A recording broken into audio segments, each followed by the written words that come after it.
all things are changing, so don't have clinging to anything. ऐसा बुद्धा ने कहा। तो बुद्ध का जो लास्ट सरमन है उसमें अनित्यवाद, एवरीथिंग इज ट्रांजिटरी। और जैसे ही भद्रक ने इस बात को सुना उसको एनलाइटनमेंट हो गया। He got awakened and he passed away, he left his body before Buddha left his body. तो ये जो एक सूत्र है, that all things in this world, all component things in this world are transitory, they are changing, they are not lasting, is the substance, is the most substantial teaching. यदि हम इसको अपना लें तो हम लोग कृतकृत्य हो सकते हैं, we can get awakened. अद्वैत वेदांत में भी इसी बात को बार बार दोहराया जाता है। तो friends, Hariom, let us now start सत्संग। आज के दिन चूंकि बुद्ध पूर्णिमा का दिन है, आज के दिन चूंकि बुद्ध को ज्ञान हुआ था, बुद्ध उपलब्ध हुए थे, और आज के दिन बुद्ध की जन्म जयंती भी है। बुद्ध आज, today Buddha was born also. तो बुद्ध के उपदेशों में दो ही चीजें महत्वपूर्ण है। एक तो बुद्ध ने कहा अपो दीपो भव, अपना दीपक बनो, be light to yourself. There is nobody who can guide you, who can just give you instructions, only उसका जो अपना अनुभव है वो आपको बता सकता है, but it is you who has to take a step forward. आप ही को अपने को जगाने के लिए आप ही को आगे बढ़ना हो, ऐसा उन्होंने कहा। और दूसरा, लास्ट सरमन के रूप में जो उन्होंने भद्रक को दिया, उसमें उन्होंने कहा all components things of this world are impermanent, they are changing, nothing is permanent. कुछ भी परमानेंट नहीं है, सब कुछ अनित्य है, इस बात को जानो। तो जैसे ही आप इस बात को जान लेते हैं कि कुछ भी यहाँ पर परमानेंट नहीं है, टिकाऊ नहीं है, कुछ में क्या आया, कुछ में आपका शरीर भी आ गया, कुछ में आपका मन भी आ गया, कुछ में आपकी बुद्धि इंद्रिया भी आ गई, सब कुछ नित्य है, अनित्य है, सब कुछ बदल रहा है। तो इस बात को जैसे ही आप जान लेते हैं, आपका वस्तुओं के प्रति, देह के प्रति, इंद्रियों के प्रति, विषय वस्तुओं के प्रति जो आसक्ति है आपकी, वो खत्म हो जाती है। बुद्ध ने आगे इसी बात को बढ़ाते हुए कहा कि क्लिंगिंग और craving, craving is the cause of suffering. हमारे अंदर एक डिजायर होती है चीज को पाने के लिए, रिश्तों को पाने के लिए। वो जो क्लिंगिंग है, जो डिजायर है, उस डिजायर से हमको दुख होता है, क्योंकि जो भी वस्तुएं हैं, जो भी पदार्थ हैं संसार के सारे हमेशा बदल रहे हैं। उनको एक स्थिति में उनके साथ पकड़ के आप नहीं रख सकते। तो ये desire to accumulate possessions, to accumulate things, to keep them in the same condition, it is not possible. तो डिजायर को आपको परिष्कार करना पड़ेगा, डिजायर को फिल्टर करना पड़ेगा धीमे धीमे। और धीमे धीमे डिजायर धीमे धीमे इस सोच से, इस कंटेम्पलेशन से, और जो आपकी डिजायर पहले थी उनके भोग के बाद आपकी क्या स्थिति बनी, इस कंटेम्पलेशन से आपको समझ में आएगा कि डिजायर वास्तव में एक क्रेविंग है, एक अंदर एक संस्कार है, और वो अविद्या पर आधारित है, अज्ञान पर आधारित है कि आई कैन डिराइव प्लेजर, मुझे प्लेजर मिलेगा यदि मेरी ये डिजायर फुलफिल होगी। लेकिन जैसे ही वो डिजायर फुलफिल होती है, एक क्षण के लिए आपके अंदर स्टिलनेस आती है, एक सेंस ऑफ ब्लिसफुलनेस आती है, फिर दोबारा से दूसरी इच्छा का जन्म होता है। और जो वस्तु पाने के लिए आपने इतना प्रयत्न किया, इतना प्रयास किया, इतनी चेष्टा की, वो वस्तु प्राप्त होने के लिए एक क्षण के लिए आपको सेंस ऑफ फुलफिलमेंट होएगा, तृप्ति का भाव आएगा, और दूसरे क्षण फिर से आपका मन दूसरी इच्छाओं पर चल जाएगा। तो बुद्ध ने कहा desire is cause of suffering, and how can you and your suffering? आप अपनी सफरिंग को कैसे एंड कर सकते हैं यदि आप डिजायर पर लगाम लगाएं? तो उन्होंने कहा परिमाण का जीवन जिए। बुद्ध और महावीर ने कहा पुट लिमिटेशंस, अपनी आवश्यकताओं पर भी आप जो है सीमाएं करें, और डूज और डोंट्स के नियम से। महावीर कहते हैं 5 अनुव्रत, सत्य, अहिंसा, अचौर्य, ब्रह्मचर्य, अपरिग्रह। बुद्ध भी अष्टांग मार्ग की बात करते हैं, शील के नियमों की बात करते हैं। उससे आपका जो कंडक्ट है परिमित जीवन हो जाएगा, उसमें आप की क्लिंगिंग कम हो जाएगी, आपकी क्रेविंग कम हो जाएगी, और जितनी जितनी क्रेविंग कम होगी उतना उतना तृप्ति का भाव आप में बढ़ जाएगा। और एक समय आएगा you will be totally free from desire, and when you are desireless, तब आप पूरी तरीके से अपने स्वरूप में होते हैं।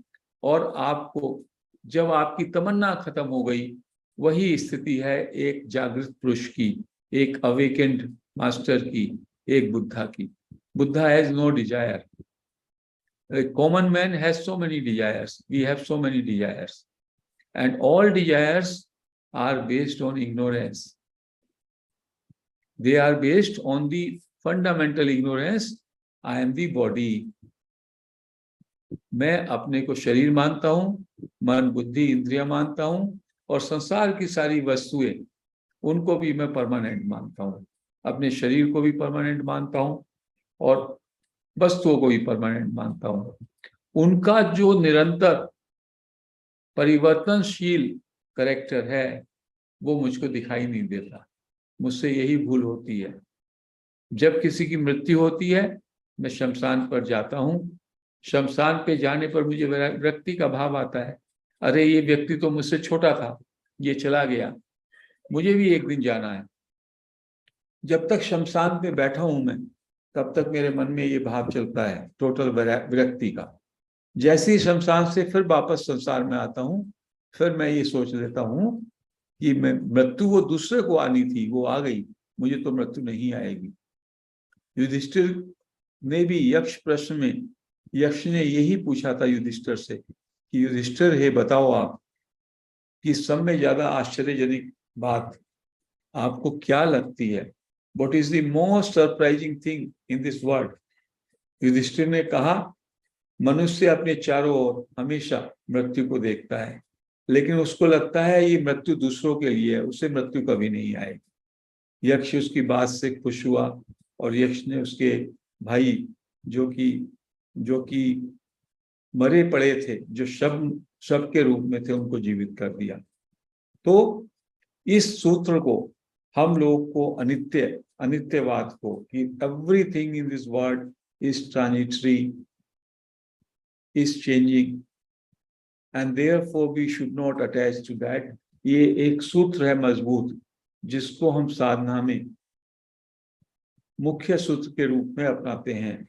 जब हम अद्वैत वेदांत की चर्चा करते हैं तो यहां पर भी सत असत विवेक, सत असत विवेक क्या है? What is permanent and what is impermanent. असत का मतलब है जो चेंज हो रहा है, जो परिवर्तनशील है, उसको अद्वैत वेदांत करता है वो है ही नहीं। बुद्धा कहेगा इट इज अनित्य। अद्वैत वेदांत में महर्षि रमन कहेंगे इट डजंट एग्जिस्ट। एग्जिस्ट क्या करता है? जो हमेशा जो का त्यों रहता है वो एग्जिस्ट करता है, लेकिन जो घड़ी घड़ी बदल रहा है वो वास्तव में एग्जिस्ट ही नहीं करता। जो बुद्धा कहते हैं कि एवरीथिंग इज ट्रांजिटरी, सारी चीजें, सारे वस्तु, सारे पदार्थ, सब कुछ परिवर्तनशील है, चेंज हो रहा है। अद्वैत वेदांत में या महर्षि रमन कहते हैं असत, वो सब असत है। असत का मतलब नहीं है। शरीर नहीं है, मन बुद्धि इंद्रिया नहीं है। असत का मतलब है नॉन सेल्फ, जिसकी हमने चर्चा की थी, एलिमिनेट नॉन सेल्फ। तो क्या बचता है? एक तत्व बचता है, ओनली वन रियलिटी। हिंदी में उसको कहेंगे सद वस्तु। और वो रियलिटी जिसका एक कॉमन नाम है अवेयरनेस, वही एक वास्तविकता है, वही एक वास्तविकता है। उसी को आत्मा भी बोल सकते हैं, उसी को परमात्मा भी बोल सकते हैं, और वही सबका आधार है। सारा जो भी असत है, असत का की जो भी सारा संसार है, वो उस सत पे ही, सत के अधिष्ठान पर ही वो प्रकट होता है, और सत ही उसको प्रकाशित करता है। That reality is the substratum and reality is the illuminator। इस बात को समझना है। अवेयरनेस नहीं तो कुछ भी नहीं। अवेयरनेस हमेशा ज्यों की त्यों है, ऑलवेज द सेम। और because of that awareness this world arises, the mind projects this world and we consider this world as real. तो महर्षि रमन ने क्या हम लोगों को इंस्ट्रक्शन दिया कि यदि आपको उस रियलिटी को जानना है जो कि आपका स्वरूप है, स्वरूप का मतलब होता है सोर्स, जो आपका सार है, एसेंस है, वो है दैट चैतन्य, कॉन्शियसनेस, आत्मन। तो आपको क्या करना पड़ेगा? जो ये माइंड बाहर प्रोजेक्ट हो रहा है, बाहर की वस्तु में उलझा हुआ है, उस माइंड को विड्रॉ करके you have to go back to source. तो महर्षि ने ये बात पुनः पुनः दोहराई कि जो ये माइंड है, जब मैं सो के उठता हूं तो ये मेरा माइंड एराइज होता है, एपियर होता है। जब मैं सुसुप्ति में होता हूं तो my mind, my body, everything is shut down. When I get up तो मेरे अंदर एक मैं विचार की उत्पत्ति होती है, और मैं विचार का मतलब ही है माइंड का सक्रिय होना। मैं विचार का मतलब ही है ईगो का उदय होना। तो महर्षि कहते हैं आप इस मैं विचार को जानने की चेष्टा करें। मैं विचार क्या है और ये मैं कहां से उत्पन्न होता है, केवल दो बातों को जान लें। मैं विचार क्या है, मैं क्या है, मैं कौन हूं, मैं क्या है, मैं कौन हूं, और मैं कहां से उत्पन्न हो रहा हूं। क्योंकि जैसे ही आप चेष्टा करेंगे,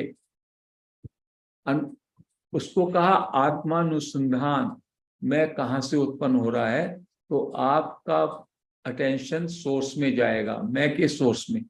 और मैं का सोर्स वही चैतन्य है, वही आत्मन है। जैसे ही आप मैं के सोर्स पर आपका अटेंशन आता है, you have the glimpse of reality. और जैसे ही ये मैं विलय हो जाता है, मैं विलीन हो जाता है या नाश हो जाता है मैं का सोर्स में, then only one reality remains and that is realization of self। तो जैसा हमने पिछले सत्संग में कहा, eliminate non self, नेति नेति नेति। there is a course on miracles by the Christians। उसमें भी वो कई तरीके के सूत्र निकालते हैं। एक है पूरे दिन आप ये प्रैक्टिस कीजिए, it doesn't matter, whatever thought comes to you, doesn't matter। You will find the things which have impacted you, वो धीमे धीमे अपना कंट्रोल आप पे छोड़ देंगे। आज हम इस असत वाले संसार को सत्य मानते हैं, और सत्य हमारे फोकस से ओझल हुआ है। असत को जब हम असत माने या उसको एलिमिनेट करें, then सत will get revealed। This is what Maharshi is saying again and again।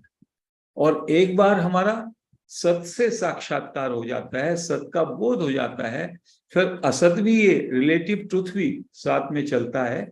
लेकिन ज्ञानी हमेशा इस्टेब्लिश रहता है सेल्फ में। हमारा अविद्या क्या है, हमारा ज्ञान क्या है? हम केवल असत में उलझे हुए हैं। नॉन सेल्फ को सेल्फ मानते हुए, असत को सत मानते हुए, हमने केवल इस जगत को, अपनी देह को, मन बुद्धि इंद्रियों को ही वास्तविकता मान लिया। और जो इसका सोर्स है, चैतन्य, कॉन्शियसनेस, अवेयरनेस, उसके प्रति हमें बोध नहीं, तो केवल क्या करना है, withdraw your attention, withdraw your mind from the outside, और उसको सोर्स में ले जाना है।